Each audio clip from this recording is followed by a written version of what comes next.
Hello, my name is Melissa Thill. Thank you for watching our video series regarding the fight for a Texas historical marker for the lynching of George Hughes in the Sherman Riot of 1930. On May 9, 1930, George Hughes was accused of sexually assaulting a white woman. He was brought here to the Grayson County Courthouse, but he would never have his day in court. A mob of about 5,000 people gathered at the courthouse. They broke in, they burned the courthouse to the ground with George Hughes locked in a vault. After the courthouse burned, they retrieved Hughes's body, they tied him to the back of a car, and they drug him to Mulberry Street, where the Black Business District was located.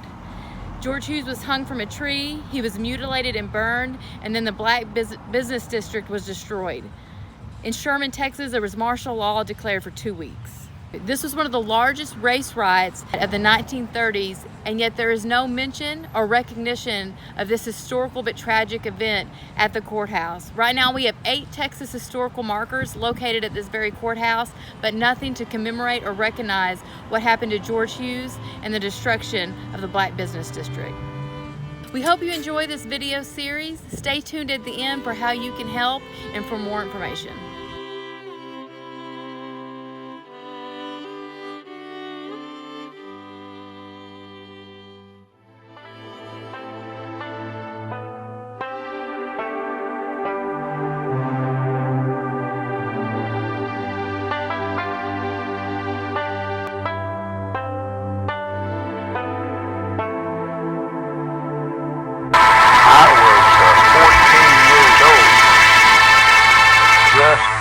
Completing my junior year in high school, in Denison High School. And my best friend was a boy named Randolph Mays. We played in the band together. But I remember he and we heard about this big excitement over in Sherman. So I think we may have been riding around or something in my parents' car. So we heard about this and we just took off without any permission. And we'd heard about all this and read it in the paper that they'd set the courthouse on fire. So we got out on Armstrong Avenue and thumbed a ride. That was the highway then, right. Armstrong Avenue. Right. And so we got out and thumbed a ride over to Sherman. And of course they were thousands of people that had come in from southern Oklahoma, North Texas and all. East Texas, West Texas. Everywhere. Yeah, thousands. They estimated sometimes 12,000, 15,000 people. And we went over there to just see what was happening. And the courthouse was already burning. And all my early years, anytime we heard a fire siren, we were scared to death. And I'm sure that was due to my father feeling that if anything happened to some of the warehouses down at the nursery, then it was a great loss to the nursery. So that day we heard fire sirens. We heard many sirens, and we could see smoke to the north. This is after I was in the first grade. School was let out, as I think you may have heard, and this was after school was let out. So I went home, and my father also came home. My younger brother was home also, and my mother. And my father decided that he would take the two of us up and see what was going on. I'm sure he knew more than we knew, but he took us up to the square. I forget exactly where we parked. I'm sure we couldn't park right at the square. But he took us to the southeast corner of the square, the intersection of Lamar and Travis, and the northeast corner of that intersection, where there was a fire plug. Now, what I can remember as I stood and gazed looking northwest was the smoke and the flames. But the wind was from the south, so the smoke and the flames, they were moving on northward toward the stores over on the north side of the square. What I vividly remember, the single most thing that I remember was when some men came up with the largest knife that I had ever seen, what I would now call a machete or something like a machete. And they began whacking at those fire hose. And the next thing you know, the water was running out of the fire hose and running down Lamar Street toward the east there, and there was no water from those hose going to the courthouse, and it was very clear to my father that this was not the sort of thing that young boys should be observing. I walked down Travis from high school and saw the courthouse burning, saw the firemen stretching their hoses out, get the water turned on. About the time they'd get it going, then the water would stop. They'd cut the hoses. Yeah, and I saw one hose cut with an axe. Cutting the hose, some of them were crazy people. They had a knife, they couldn't do it, and they had as I recall, it was Leslie's Hardware, it was a hardware store, and I don't know whether they bought the saws or just stole them, but they came out with some saws, and that's where they were trying to cut the things.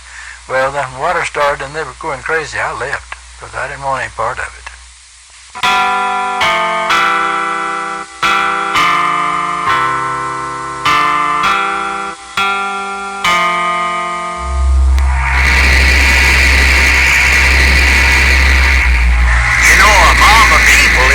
And a runaway team of horses, because they just lose all sense of reasoning and so forth, and they just, anybody suggests something, why they do it. I tell you, you see your people everywhere you look. Just see your people. Not just the square, but outside for blocks around. My. A mob is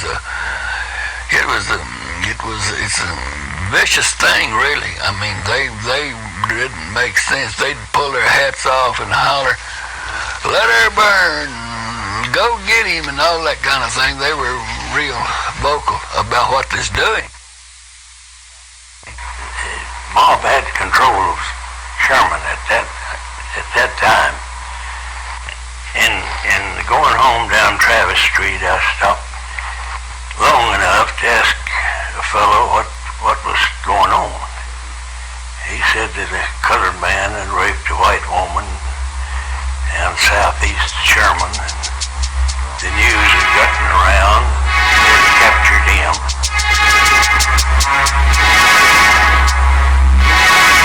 And when I saw the smoke, I did not know what was on fire, but when I got up there, I saw it was the courthouse, and I went over to the Democrat office, which is corner of Lamar and Travis, what we call catty corner from the courthouse.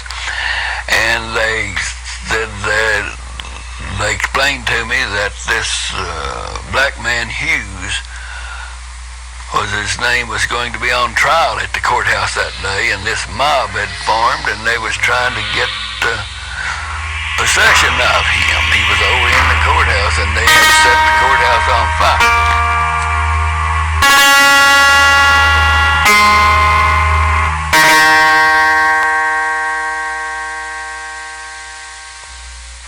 And George Hughes pled guilty. But of course they still had to put on a case, put on evidence, and they had to have a jury. Because I'm sure they intended to give him the death penalty. And they had just got the jury selected, I believe. The sequence is probably when someone threw some gasoline into the downstairs office on the south side of the courthouse. That was the tax assessor's office, as I understand it, tax assessor and collector. And I guess the old dry wood, in the building, and it just went in a hurry. And anyhow, as I understand it, they had placed George Hughes in the vault, this steel vault, and locked the door because of the mob. And they had an extra paper out of what they called an extra, which is unusual for the Democrat. And they gave me change apron like a carpenter wears and 50 papers, and told me to go over there and sell them before I carried my paper out. And I didn't have a bit of trouble selling them. So the members of the mob? The people there, they was getting them for souvenirs. They wanted, they'd buy. I didn't give them any change. I do recall that. If the paper was 5 cents, that's what we sold it for, and which is the usual price. If they gave me a quarter, I gave them 5 papers. I mean, I just dropped money in there, and I told them. They said, I don't want 5. Well, I said, well, you can sell it. People were standing around there wanting to buy them. It didn't take me just a short while to sell those 50 papers.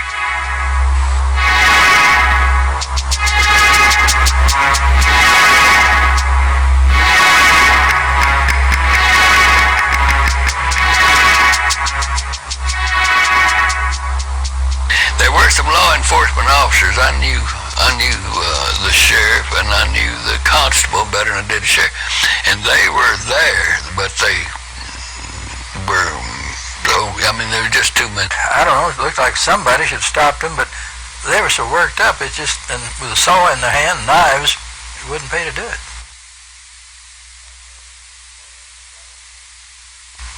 I've had friends, classmates who were down here on the north and down Houston Street there when the mob took after the guardsmen, and they were retreating and trying to kind of stay in order. And I guess from Waco or someplace, the governor, Dallas. This is Dallas, they came up on the Urban. yeah, and they stopped in Urban, and they got off, not very many of them, and they were just young fellows, and when they got off, you could hardly walk. There's such a seething mob of people, and so they had the sergeant or whoever was in charge of the men had them to hold their guns like this, see, and he gave a command, back these people up. Well, he should have known better. You couldn't back 10 or 15,000 people up. They couldn't back up. They backed up a step or two and then just froze like a wall. When Hewlin and I were standing there while the National Guard was there, and they took their gun, as Hewlin said, sideways, trying to push the crowd back, and they really couldn't move back because the crowd behind them wouldn't give. But there was a short old man, I guess he must have been about, looked like 40 years old, something like that, and about 5'2", rather short and stockily built. And he had on a straw sailor and a blue serge suit. And he was standing just to my right, and I thought you would remember this. And the soldier came up to him and rammed him in his chest, hard too, rammed him in his chest with the gun sideways, and he told the soldier, don't do that again. And so all of them were doing it, and the soldier did that again, and he took off his hat and handed it to me and said, hold this for me. And he tore into that soldier and put him on the ground and took his rifle away from him and got up and said, let me have my hat. And he disappeared, I don't know. But they were doing this all over. They were overwhelming the soldiers, and that's why they retreated and formed a platoon there at the northwest corner of the square and started their retreat down West Houston Street.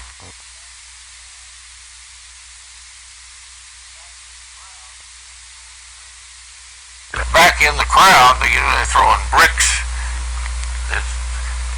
2x4s. Yeah, anything they could get a hold of, you know. It makes just a constant rain coming down on top of these soldiers. And every once in a while it hit one, and down he'd go, and his friends, his companions, would rescue him and knock him out, knock him unconscious. I mean, they broke in several of the stores and took things like that they could throw at them.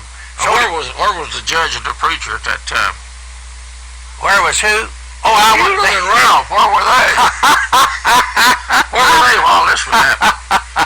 Well, we were following that crowd. Where? How? Well, we were following the crowd down toward the jail. We followed them on the sidewalk. Yeah, we were on and had those cars parked parallel to the curb. And when we got closer, I don't remember whether he ordered shooting over the heads of the crowd, which they sometimes do. But anyway, we heard some bullets hitting, and Ralph and I fell down behind a car, and a bullet hit the fender of the car where we were hiding. We were following this procedure, but we had a side view.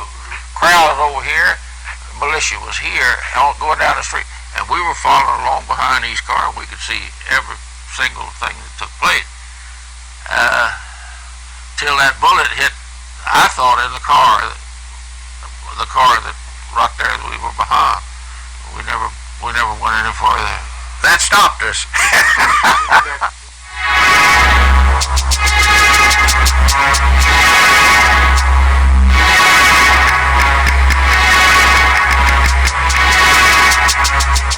Our greenhouses were out, what you'd say, colored down at that time, and we had a lot of them come up there and asking Dad what they should do and everything. Dad said, go in your house and stay in there. I know from family stories now that that night, my father, who was an employer of what we would now call blacks at Texas Nursery, he had 20 of those blacks. I'm sure they were not all employees. I'm sure they were families as well as employees. But he had 20 blacks who came to our house, and they slept on the floor in various rooms of the house. They were scared to death, of course, and he was seeking to do what he could to protect them. And he did protect them, and they had no trouble. Just before dusk, there were two railroads in Urban Line, Ross Avenue, and the old 60-foot highway from Sherman to Denison was a gravel road then. And these colored people were carrying their belongings, what they could carry, and trying to get out of town. And a steady line of them going out the railroad, and I imagine they were in most other directions. Well, I went down to Omen Nap House, storage pen. We went down and stayed in the storage pen down there. Storage pen? Storage pen. Storage pen. Storage pen. He killed cattle and hogs down there. Slaughter pen. Slaughter pen, Oh, okay. There was a bunch of us down there. Stayed, had the guards down there. Guards. Soldiers down there. You stayed down there all night long? All night. Were you scared? Oh, yeah. Until those soldiers got here, it was pretty rough. It was. You remember that old black man? As we were walking down this little street, they had a number of little Negro shadies, I guess you'd call, and he was sitting on right close to the street, built real close to the street sidewalk. And he was sitting there in a swing, and he had this gun across his. You remember that? And old Dr. Porter, he was in the army. He was some kind of big thing in the army. He lived down on Murray. He had 2 boys, and he didn't go nowhere. He got his thing set on Porter. Did nobody bother him?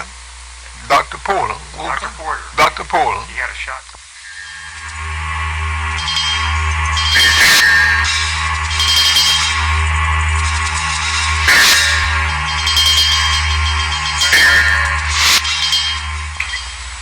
There was a corner of the courthouse, and this area was still up there, had the vault.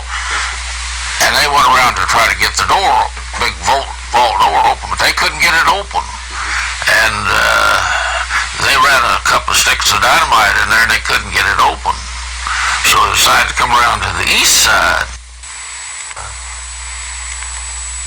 We saw this fella climb up the ladder, and we saw him with his lighted torch, I guess a acetylene torch, and he started going around in a big circle on there, burning into that steel. I guess it's steel.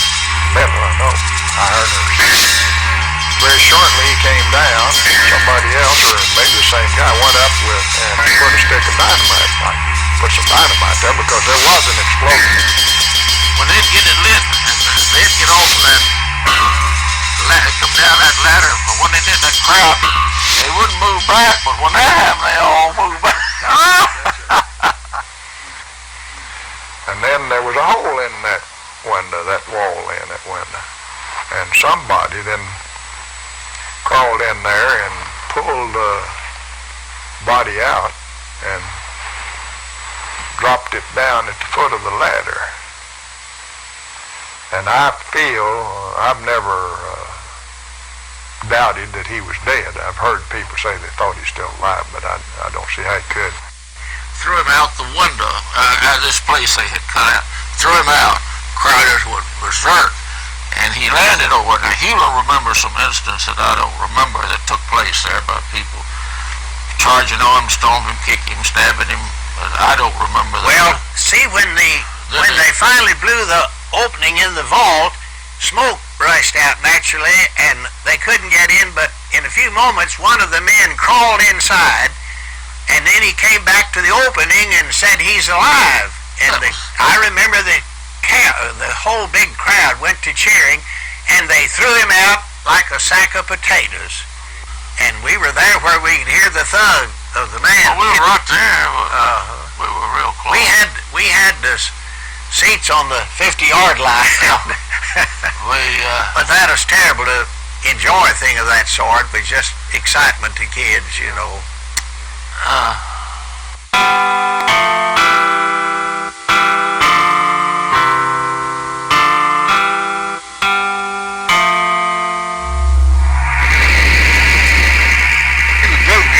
Concrete, but he took him down the square, down on Mulberry, behind the car.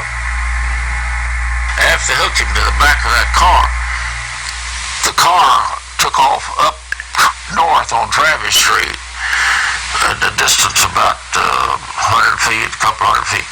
And I very distinctly remember that his body was tied, I don't know, neck or however.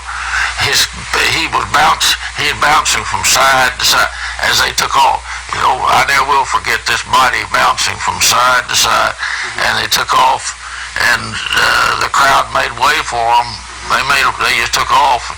The crowd opened up for the first time. They never would open up before, but they moved, and they took off, and you had a clear view, and his body was just bouncing from side to side.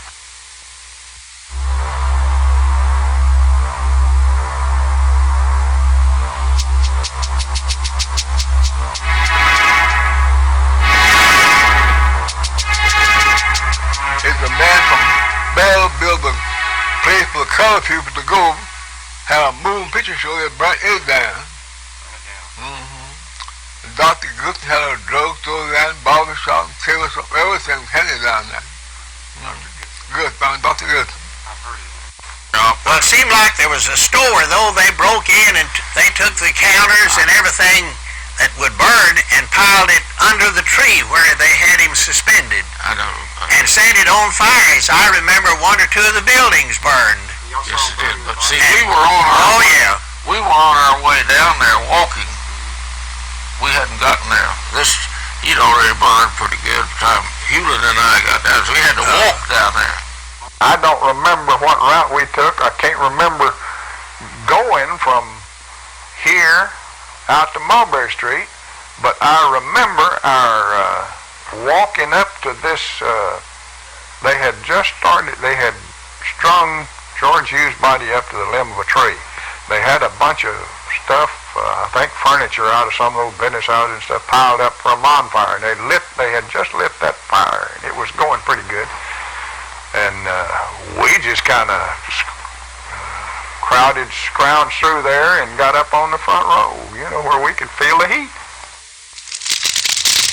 It was, of course, a very exciting time, sad time in retrospect, of course, but we could see him, you know, and hear him burning in there.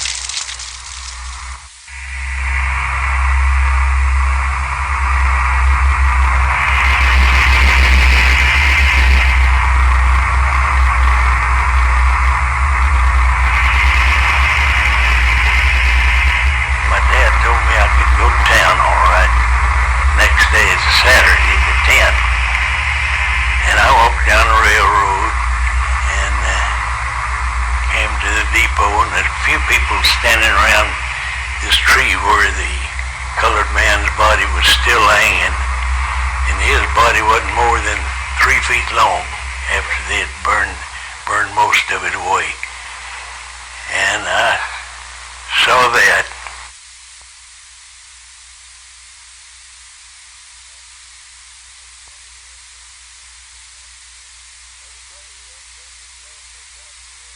As I say, that's a shameful chapter in our history, but we can't deny that it happened, can we?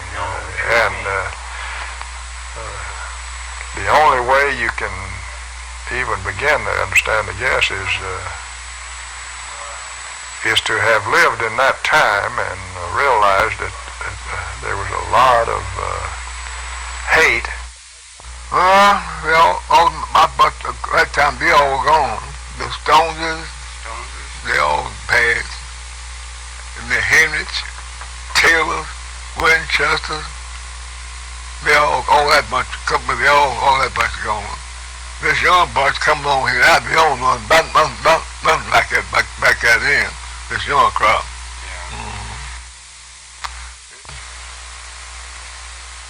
And all that bunch, that's my what's left was into it. Now they can't get around it. After they're done so bad, now they can't walk and can't get around. You look like you're getting around pretty good. Oh, I'm doing pretty good. I worked at the restaurant on Mayhew for years. Come with a boy, about 12, 14, I was driving a truck and a trailer truck all over the world. I've been all in the East. Really? Georgia and Florida, all back in that. And they give me some bananas, green bananas. By the time I got home, banana done got it right. That's good. But I had a good life.